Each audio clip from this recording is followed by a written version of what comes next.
ఈరోజు నీతి కథ. అన్న ఔదార్యం. పూర్వం పాటలీపుత్రంలో ఇద్దరు అన్నదమ్ములుండేవారు. వారి తండ్రి దూరపు గ్రామంలో ఒక వ్యక్తికి అప్పుగా కొంత డబ్బిచ్చాడు.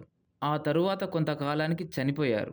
తండ్రి మరణాంతరం ఆ సొమ్ము రాబట్టుకోవడానికి అన్నదమ్ములిద్దరూ వెళ్ళి వసూలు చేసుకున్నారు. 1000 నాణాలు వచ్చాయి. వాటిని ఒక మూటలో కట్టారు. తిరుగు ప్రయాణంలో వారు గంగా నది తీరానికి వచ్చారు. తాము ఎక్కాల్సిన నౌక రావడానికి ఇంకా సమయం ఉంది. దాంతో వారు ఆ నది ఒడ్డున కూర్చొని తెచ్చుకున్న అన్నం తిన్నారు. పెద్దవాడు కొంత అన్నాన్ని తీసి నదిలో చేపలకు ఆహారంగా వేశాడు. ఆ ఇసుక మీదే పంచపరుచుకొని పడుకొని కునుకు తీశాడు. అన్న నిద్రలోకి పోగానే తమ్మునికి దురాలోచన కలిగింది. వెంటనే గులకరాళ్ళు పోగు చేసి అంతే బరువుతో అదే రకం గుడ్డతో మరో మూట కట్టాడు. ఇద్దరూ నావలో ప్రయాణం ప్రారంభించారు. నావ నది మధ్యలోకి వెళ్ళగానే అన్న ఆదమరిచి ఉండడం తమ్ముడు గమనించాడు. నాణాల మూటను దాచి తన దగ్గరున్న గులకరాళ్ల మూటను నీటిలోకి పడేశాడు. అయ్యో అన్నా, నాణాల మూట జారిపోయింది అంటూ లబోదిబోమన్నాడు. తమ్ముడు, నీటిలో పోయిన దానికి ఏం చేద్దాం, బాధపడకు అని తమ్ముణ్ణి ఓదార్చాడు అన్న. ఇద్దరూ ఇంటికి చేరారు.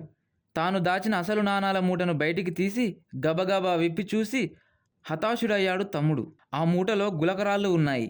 తాను తొందరలో ఒక మూటకు బదులు వేరొక మూటను జారవిడిచినట్లు తెలుసుకున్నాడు. గుండెలవిసేలా రోదించి మంచం మీద పడిపోయాడు తమ్ముడు. అన్నకు అసలు విషయం తెలిసింది. తమ్ముని దురాశ తెలిసి బాధపడ్డాడు.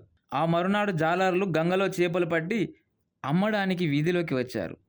ఒక చేప చాలా పెద్దగా ఉంది. ధర ఎక్కువ చెప్పడంతో ఎవ్వరూ కొనలేదు. చివరికి ఆ చేప మిగిలిపోయింది. చేపను ఏదో విధంగా అమ్మేయాలనుకొని తక్కువ ధర చెప్పారు జాలర్లు. అన్న ఆ చేపను కొన్నాడు. భార్యకిచ్చాడు. ఆమె చేపను కోస్తుంటే దాని పుట్టలోంచి బంగారు నాణాల మూట బయటపడింది. అది తమదేనని గుర్తించి సంతోషించారు. మన సొమ్ము మనకు దక్కింది. గుప్పెడు మెతుకులు దానం చేసినందుకు చేపలు ఈ విధంగా ప్రతిదానం చేశాయి. ఇది నిజంగా దానఫలమే అని సంబురపడ్డాడు అన్న.